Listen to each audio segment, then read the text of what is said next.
Ma question, c'est à partir du moment où le président des États-Unis, on l'avait vu, avait dit si Bachar el-Assad utilise les armes chimiques contre la population civile, nous interviendrons. À partir de ce moment-là, le monde attend des représailles. Michel Collomb, comment vous le réglez, vous, ce dilemme? Mais écoutez, quand je viens d'entendre monsieur affirmer avec certitude qu'on avait toutes les preuves pour les armes chimiques parce que les services secrets des États-Unis, de la Grande-Bretagne et de la France nous le disaient, les mêmes qui disaient la même chose sur l'Irak, et on sait que c'était un mensonge.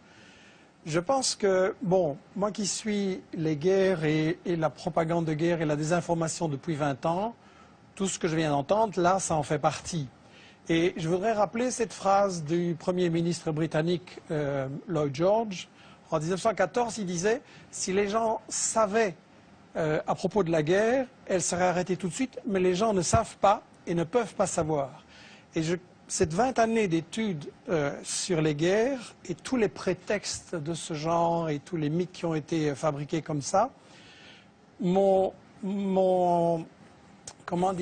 amené à penser qu'il est très important que les gens qui nous regardent et qui nous écoutent réfléchissent que dans chaque guerre, on applique ce que j'ai intitulé les principes de la propagande de guerre. On ne peut pas évidemment dire qu'on fait la guerre pour le pétrole, pour le gaz, pour le fric, etc. Donc il faut travailler l'opinion publique, premièrement en cachant les intérêts. Et je m'excuse, la question de la Syrie, c'est très simple. Il y a du pétrole, il y a du gaz, il y a des gazoducs, il y a des projets énormes en dessous de la Méditerranée qui intéressent Israël, tiens. Et quand on voit que Total et le Qatar, maintenant en Libye, se partagent le gaz, ben, il ne faut pas faire un dessin. Le deuxième grand principe de la propagande de guerre, c'est de cacher l'histoire. Et la France se pose en donneuse de... Enfin, la France d'en haut se pose en donneuse de leçons. Il ne faudrait quand même pas oublier que le colonialisme français a bombardé les Syriens en 1945 pour les empêcher d'acquérir leur indépendance, a pratiqué et organisé la division de la Syrie, notamment sur des bases religieuses, et puis que toute l'histoire de la Syrie, depuis qu'elle a résisté à Israël, ça a été le travail des États-Unis et d'Israël pour affaiblir et briser la Syrie. Et Roland Dumas disait il n'y a pas longtemps qu'il y a 2 ans, on lui avait dit à Londres, on prépare quelque chose contre la Syrie, est-ce que tu veux en faire partie? Il avait dit non, 2 ans avant les manifestations. Le troisième grand principe de la propagande de guerre, c'est qu'il faut absolument, quand on a décidé d'attaquer pour le pétrole, le gaz ou le fric, il faut absolument diaboliser l'adversaire. Et donc là, on a droit à toute une série d'histoires. Et celui qui dit, moi je sais, qui dit ici, je sais tout ce qui se passe en Syrie, je n'ai aucune certitude, pour moi c'est un charlatan. Je pense qu'il n'y a pas de guerre propre, je pense qu'on a vu des atrocités des deux côtés. Et je pense que quand on se réclame de la justice, dire avant toute enquête, je sais qu'il va falloir faire quelque chose et je sais qui est coupable, c'est pas sérieux. Un tribunal qui jugerait comme ça ne serait pas accepté. Sur la question des armes chimiques, c'est évidemment intolérable. Je voudrais juste poser la question à ceux qui connaissent bien les États-Unis.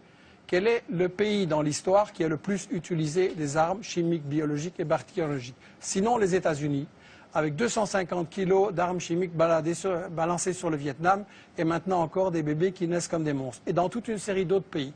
Donc si Obama trouve que les armes chimiques c'est intolérable, il ne doit pas aller très loin pour punir les coupables. Le quatrième grand principe de la propagande de guerre, c'est qu'il faut toujours se présenter comme défendant les victimes. On fait toujours des guerres soi-disant humanitaires. Mais là, la mèche a été vendue hier ou avant-hier, je ne sais plus, par Bernard Kouchner, qui est un pro-interventionniste, et qui a dit devant une télé française, bien sûr que le but c'est de renverser Bachar el-Assad, mais il faut un habillage diplomatique. Ça veut dire qu'on n'est pas là pour défendre les Syriens, parce qu'en réalité c'est une guerre qui a été provoquée par les États-Unis et leurs alliés dès le départ, comme Roland Dumas l'a dit. On n'est pas là pour protéger les victimes et pour les empêcher. Au contraire, on veut qu'il y en ait plus pour avoir un prétexte d'intervenir. Et je tiens à rectifier les mensonges qui ont été dits. Le gouvernement syrien est parfaitement d'accord de négocier. Et ce sont les États-Unis, la France et le Qatar qui ont dit non, on ne négocie pas, on veut gagner militairement sur le terrain. C'est-à-dire que Bachar el-Assad a dit qu'il voulait bien négocier. Oui, tout à fait. Et le cinquième et dernier principe de la propagande de guerre, très brièvement, c'est qu'il faut monopoliser le débat et empêcher les opinions adverses. Et donc, on a dans les médias français un alignement sur cette propagande que vous avez montrée là au début. Et quand M. Hérault s'amène en disant j'ai la preuve sur les armes chimiques et qui commence par répéter dans son discours pendant des minutes et des minutes tout ce que tout le monde sait et que personne ne nie, et puis qu'à la fin il dit les services secrets m'ont dit que c'est Bachar, il n'y a aucun journaliste pour dire oui mais les preuves un peu sérieuses s'il vous plaît. Et donc quand on voit des gens comme Fabius, comme Bernard-Henri Lévy, comme Hérault ou BHL, qui viennent avoir le courage de bombarder, mais pas le courage de débattre devant des gens qui connaissent le dossier et qui ont les arguments contraires, il faut quand même beaucoup se poser la question.